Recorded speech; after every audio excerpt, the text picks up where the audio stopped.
나경원 얘기하다 말았잖아요. 나경원을 보수라고 얘기할 수 없다. 아까 돌팅이님이 그런 얘기를 하셨어요. 자기는 보수주의자로서 어떻게 친일파가 보수라고 할 수 있겠느냐 이런 얘기가 나오고 있었고요.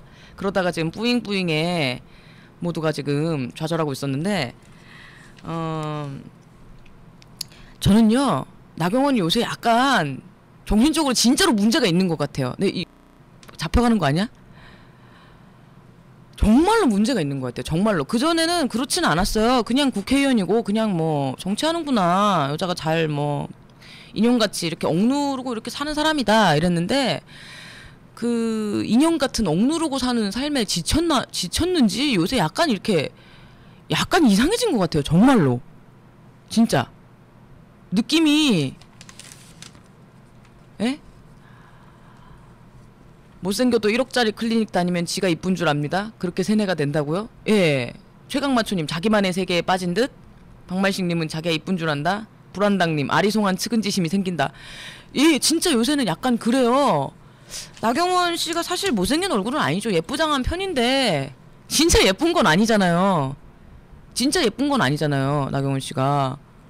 근데 막 정치권에서 좀 아름다운 어쩌고 저쩌고 아름다우시네요. 뭐 예쁘시네요. 뭐 이런 얘기를 하니까 약간 이상해진 것 같아요. 진짜 약간 도른 것 같아요. 정말로 자기가 예쁘다고 생각을 하는 것 같아요. 근데 나이가 되게 많잖아요. 나이도 많으시고 애도 있으시고 팔자주름도 깊으시고 이런 분이 너무 귀여운 척과 예쁜 척을 하시는 거예요. 근데 박근혜 의원 같은 경우에는 그렇게는 안 하거든요. 굉장히 철의 여인 같은 이미지로 자기는 가고 싶어 하는 분이라 그러지 않는데 나경원 후보는 귀여움 받고 싶나 봐요. 애정을 받고 싶나 봐요. 그런 게 너무 팍팍 풍기면서 느낌이 지금 약간 이상해졌구나. 이 사람이 뭔가 정신이 약간 진짜로 이상해졌다. 억누르고 가둬온 그 인형 속에 자기 자신 탄탄대로만 걸어온 인형 속에 자기 자신이 뭔가 어떤 원래부터 자기만의 궁전이었지만 사람이 독립적이어야지 사실은 되지. 인간에겐 자유에 대한 본능 갈구하는 그런 게 있거든요. 뭐 그런 게 있잖아요. 그런 게 있어요. 그렇게 계속 수동적으로 살아갈 수는 없단 말이에요. 인간이라면 그래요. 뭐 죽을 때까지 수동적으로 살아가는 사람들도 있습니다만 마음 한 칸에 억눌린 그건 없지는 않아요. 그렇게 하늘을 날아가는 새처럼 자유롭고 행복하지는 않아요.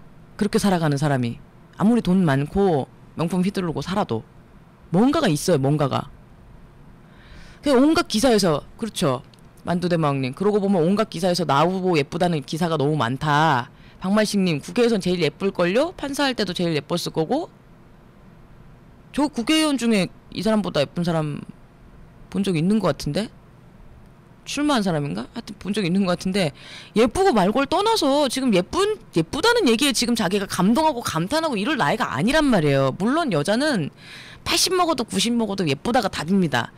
여기서 제가 여자분들의 비밀을 알려드리겠는데 여자친구한테 절대로 너는 뭐 나 예뻐 이랬을 때 넌 그냥 내 취향이지 이렇게 얘기하시면 안 됩니다. 절대 그렇게 얘기하시지 마세요. 그걸 아셔야 됩니다. 여자는 무조건 예쁘답니다. 예를 들자면 이런 식으로 칭찬을 하세요. 너는 성질도 더럽고 진짜 너는 성질도 더럽지 예민하지 맨날 시비 걸지 뭐 공부도 못하지 뭐도 못하지 요리도 못하지 진짜 볼 게 하나도 없는데 이뻐서 좋아한다. 이런 식으로 얘기를 해야 됩니다. 그러니까 이쁘다는 말이 정답입니다. 80 먹고 90 먹어도 이쁘다는 말이 정답이에요. 이 그리스인 조르바나는 소설책에도 나와요.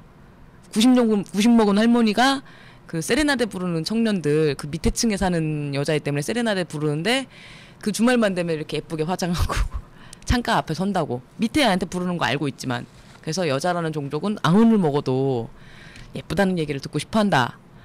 그건 정답입니다만은 한 30대 정도 넘어가면요 이제 포기를 하지 않으면 정신적으로 이상해져요. 예. 어차피 미라는 거는 슬슬 없어지거든요. 슬슬 사그라들기 때문에 어떤 그런 식의 여자로서의 자기 자신에 대해서 인정받고 또 그 매력을 칭찬받고 이런 그 쾌감에서 자기 자신을 단련해서 좀 멀게 하지 않으면 어떻게 되냐면요. 그 맥도날드 할머니 같이 되는 거예요. 허영과 허세에 찌들어서 계속 맥도날드에서 그렇게 사는 그 할머니 있었잖아요. 그분처럼 되는 거예요. 그 굉장히 흔한 정신병이에요. 영화 같은 데도 굉장히 많이 나오는, 외국에도 그런 분 굉장히 많고요. 할머니인데 막 이렇게 우아한 막 이런 거, 예? 명사인 척하고 사실 자기 현실은 안 그런데 왕자님 기다리고, 굉장히 일반적인 여자들이 걸릴 수 있는 최악의 그런 병입니다. 뭐 주변에서도 그런 분을 얘기를 한 번 들은 적이 있어요. 40이 훨씬 넘었는데 이렇게 젊은 남자애들한테 굉장히 섹시한 척을 한다는 거예요. 그분은 뭐 이런 분들이 있어요. 저도 여자로서, 제가 지금 남장을 하고 있습니다만 여자로서 그렇게 되지 않을까 굉장히 걱정을 합니다. 정신적인 문제 이렇게 나경원 후보가 약간 완전 그렇다는 건 아니고 너 약간 그렇게 됐어 이게 아니라 좀 약간 그렇게 됐다는 거죠. 나이도 많으시고 애도 있고 의원 활동도 하고 그런 예쁜 자기 자신 아니고서도 많은 것들을 할 수 있는데 딸로서의 자기 자신, 예쁜 자기 자신에서 못 벗어나는 거예요. 예쁜이 귀여운 아이, 딸, 인형, 이 자기 자신에서 벗어나지 못하고, 제가 보기에는 이 뭐 애정결핍 같아요. 집은 잘 살았는데 뭔가 사랑을 제대로 못 받은 것 같아요, 이분이. 연예인병이라고요? 예, 사실 이 얘기는 정말 나경원 선수가 망가지지 않길 바라는 조언인데 좀 알아들었으면 한다. 글쎄 뭐 꼭 외모 문제가 아니라요. 뭔가 그런 느낌이 들어요. 지금 나경원 의원이 굉장히 이상해졌다. 딸로서의 자기 자신. 이제 그 껍질 깨야 되거든요. 여자는 카드를 다 쥐고 갑니다. 카드를 다 쥐고 시작해요. 사회에서. 20살 초반에 사회활동 다 같이 시작하잖아요, 우리. 모든 카드 다 쥐고 시작해요, 여자는.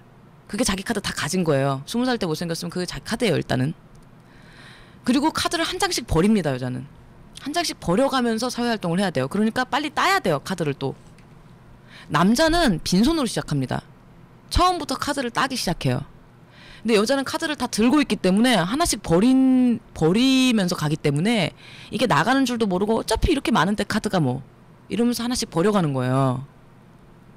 그래서 30대 뭐 40대 쭉 진짜 치열하게 카드가 다 떨어져 갈 때 치열하게 살지 않으면 어느 순간 빈손이고 자기는 옛날에 카드 많았던 때의 20대의 그런 것만 가지고 있는, 정말 하나씩 포기해 나가야만 하는 그런 상황에 처하게 됩니다. 거기서 하나씩 포기를 못하게 되면요, 그러면 도는 거예요.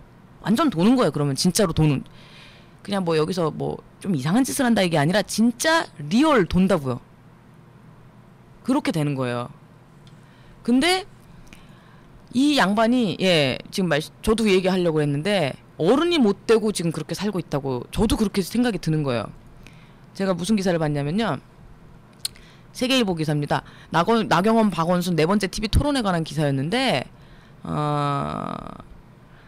그 나 후보의 아버지와 나 후보가 또 이사로 있죠. 네, 나경원 씨가 이사로 있는 학교의 행정실장이 회계 장부를 소각했는데 이 큰 문제 아니냐 그랬더니 나경원 후보가 이렇게 말을 한 거예요. 글자 그대로 아버님 학교와 관련해 네거티브가 너무 심해 아버님께 송구스럽습니다. 그러면서 그 당시에는 장부 보관하는 게 법으로 돼 있진 않았으니까 괜찮다. 이런 식으로 얘기를 한 거죠. 아버님 보통 자기 아버지 이렇게 부르나? 그죠? 뭐라고 해야 되지? 이런 식으로 장부 보관하는 게 법으로 돼 있지 않았다. 굉장히 궁색한 변명이잖아요. 옛날부터 주어가 없다 이런 소리 할 때부터 궁색한 변명하는 것에 이분이 굉장히 익숙하구나라는 생각을 했는데, 이 장면, 요 장면에서 요 대화에서 느껴지는 이 분위기, 나경원 후보의 어투, 말투, 몸짓, 제스처,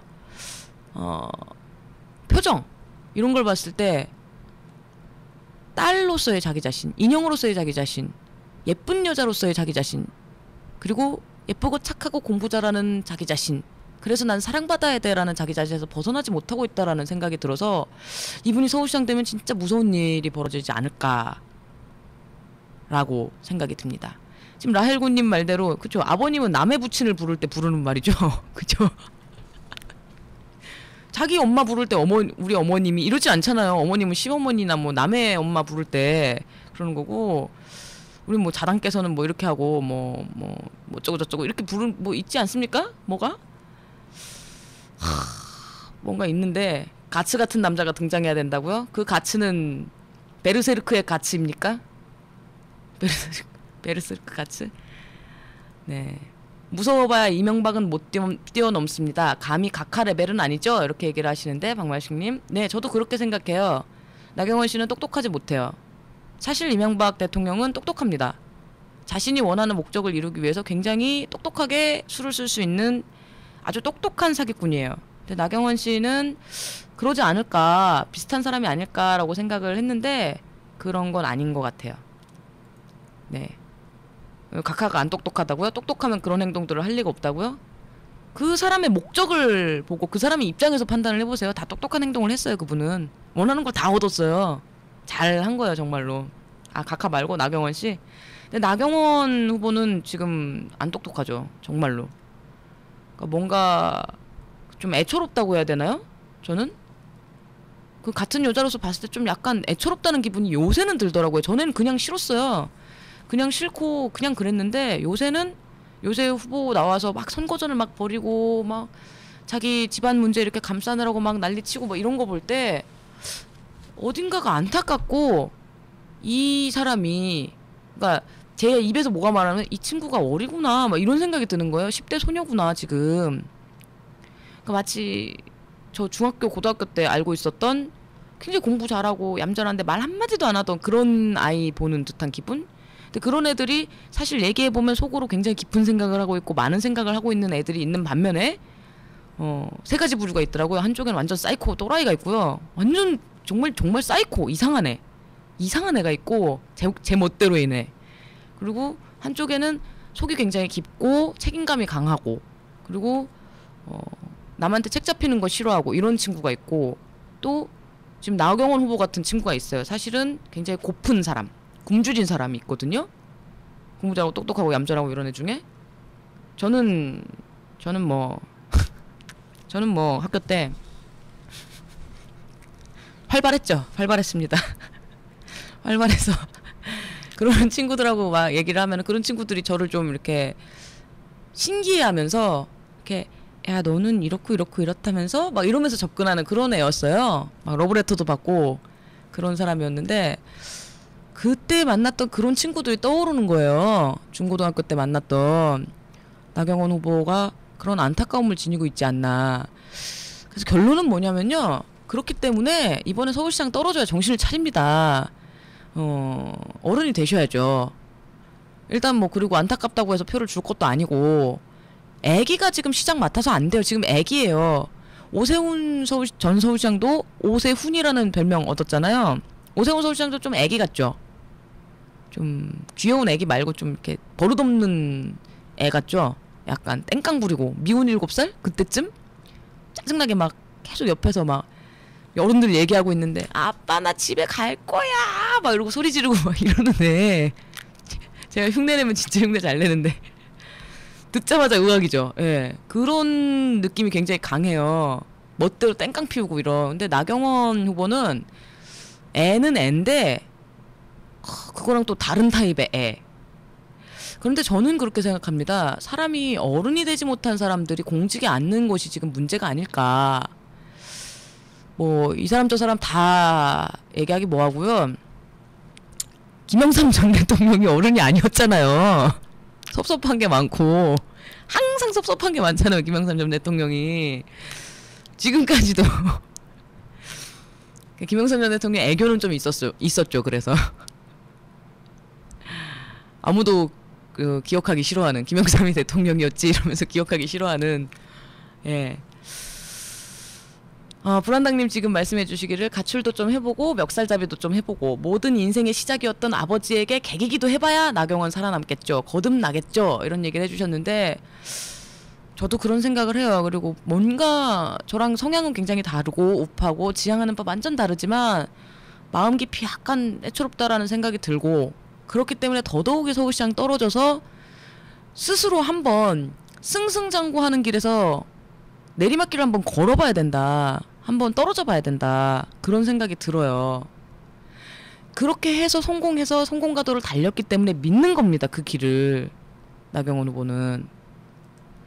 저는 이거 좀 막 그렇죠? 제 맘대로 그냥 막 매도하는 거죠 지금? 네. 막 넘겨짚고 막 무슨 정신분석가도 아닌데 거의 기정사실화 시켜서 전제를 깔고 그냥 얘기를 해버리죠. 나경원 후보는 뭐 이렇다라고. 틀리지 않을 것 같아요. 그런데 저 좀 자신 있어요. 제 말 맞을걸요 아마? 나경원 후보가 이 방송을 보지는 않을 겁니다. 뭐 보겠습니까? 뭐 안 보겠지만, 안 듣고 안 보겠지만 만약에 듣게 되시면 좀 찔리실 거라고 저는 생각해요. 인생이 행복할까요? 그분이? 그렇게 사는 많은 분들께서, 성공가도를 달리고 있는 많은 분들께서 정말로 행복하실까요? 사실 그렇게 안 산다고 해서 행복한 건 아닙니다. 또 저처럼 산다고 해서 행복하진 않아요. 행복과 불행은 사실은 뭐 그런 식으로 뭐 자유롭게 산다고, 독립적으로 산다고 행복해지는 건 아니에요. 하지만 그분들 방식으로, 그런 방식으로 행복하지 않은 것과는 좀 차원이 다르다라고 생각해요. 뭐랄까? 그 미묘한 차이 아시겠어요? 네. 어렸을 적에 생활이 불행하고 투쟁을 한 사람이 커서 사회에서도 잘 살아남게 되어 있어요. 뭐 이러시는데 라헬고님이 그렇게 말씀을 해주셨네요. 글쎄요. 뭐 아닌 사람도 있어요. 아닌 사람도 있어요. 어렸을 때 생활이 불행하고 거기에서 투쟁을 한 사람이 사회에서도 잘 살아남지 못한 사람도 있어요. 그 사람 죽습니다. 정말로 죽어요. 정신병원에 가 있거나 정말로 진짜 레알 죽어요. 그렇기 때문에 못 본 겁니다. 그런 분들을. 그리고 잘 살아남는 것도 계속 그 상처에서 벗어나지 못하고 계속 불행하게 사는 사람들도 있어요. 그러니까 사람 사는 건 다 제각각이라고 생각해요. 생각은 하는데 꼭 뭐 당해서 불행해서 잘 산다 이건 아니거든요. 불행한 만큼 행복해지진 않아요. 어렸을 때 불행한 만큼 행복해지진 않아요. 그렇지만 제 생각엔 그래요. 제 생각엔 그렇고 제 말이 맞아요. 그건 뭐 어르신들 다 그렇게 얘기하고 사람 그냥 삶은 사라지는 거라고 얘기를 하시고 이러는데 좋은 건 그 행복이라는 건요. 모든 조건이 다 갖춰져 있어야 돼요. 행복한 가정은, 행복한 결혼은, 행복한 가정은 뭐 A, B, C, D 다 있어야 돼요. 다 있어야 되는데 불행한 가정은요. 제각기 달라요. 톨스토이가 그렇게 얘기했잖아요. 한 가지만 빠져도 불행해져요. A, B, C, D, E, F, G 뭐 어쩌고저쩌고 Z까지 있을 때 그 26가지에서 한 가지 A만 빠져도 불행해요. B가 빠져도 불행해요. 하나만 빠져도 사람은 불행해요. 그 행복한 사람 별로 없어요. A부터 Z까지 다 있어야 행복해요. 돈도 있어야 되고요. 뭐 사랑하는 뭐 그런 것도, 인간관계도 좀 풍족해야 되고요. 자기가 꿈꾸는 뭐 미래도 있어야 되고요. 독립적인 생활, 뭐 자유, 그리고 즐길 수 있는 취미, 뭐 어쩌고저쩌고 건강 뭐 많죠. 이게 다 충족돼야 행복합니다. 그리고 이게 다 충족되고 난 다음에 안 심심해야 돼요. 재밌어야 돼요. 삶이. 하고 싶은 게 많고. 그게 다 충족이 안 되면 하나라도 빠지면 불행합니다. 이건 다 좋은데 뭐 하나가 잘못됐다든가 뭐 이건 다 모든 게 다 행복한데 애인이 없다라든가 그러면 가을만 되면 막 외로워지고 나는 별로 행복하지는 않은 것 같아. 행복감에 막 젖지는 않잖아요. 애인이 없으면 모든 게 다 잘 돼 있어도. 그죠? 그래서 나경원 후보가 행복하지는 않은 것 같아요. 저는 제가 봤을 때는. 네. 진지한 상담 편지 보내줘야 될 것 같다고요 제가? 불안당님. 예. 혼자인 게 행복하다고요? 네. 미치겠다. 욕망이 끝이 없어서가 아니고 뭐 어느 정도 이제 행복을 느낄 수 있는 조건들이 있는데 좀 갖춰져야 행복한데 나경원 후보에게는 결정적인 하나의 조각이 빠져 있고요. 그래서 지금 결론을 얘기를 하잖아요. 투표하면 안 된다고요. 왜 안 되느냐 나경원이. 다른 분들 막 여러 가지 얘기할 거예요. 그냥 싫다 뭐 국장이다 뭐 이런 얘기 하실 텐데 그 결정적인 조각이 빠진 뭐 성격적으로 불행하다 할지라도 어떤 그냥 근본적으로 조각이 빠진 사람은요 남도 불행하게 만듭니다. 이걸 제가 간단한 명언으로 정리했어요. 옛날부터 이걸 한 23살 4살 때부터 그 얘기를 했는데, 바보는 반드시 민폐를 끼친다는 말이에요. 바보는 반드시 민폐를 끼칩니다. 나경원 후보 서울시장 되면 반드시 민폐를 끼칩니다. 그래서 안 된다는 거예요. 근본적으로 조각이 빠져있는 사람이기 때문에, 그 내면의 조각 하나가 완전 결핍되어 있는 사람이기 때문에 반드시 민폐를 끼치게 돼 있습니다. 바보기 때문에. 명언이죠. 바보니까 불쌍해서 어쩌고 저쩌고 안 됩니다. 상종을 말아야 됩니다. 거칠 것 없이 밀고 들어옵니다. 뭔가를 합니다. 그래서 바보는 민폐를 끼친다. 그러니까 나경원 후보를 뽑지 맙시다. 이런 얘기를 하고 있는 겁니다. 뭐 선거운동, 뭐 선거법에 적조되겠죠? 적조되겠지만, 네, 많이 안 듣기 때문에. 저는 별로 안 떴기 때문에.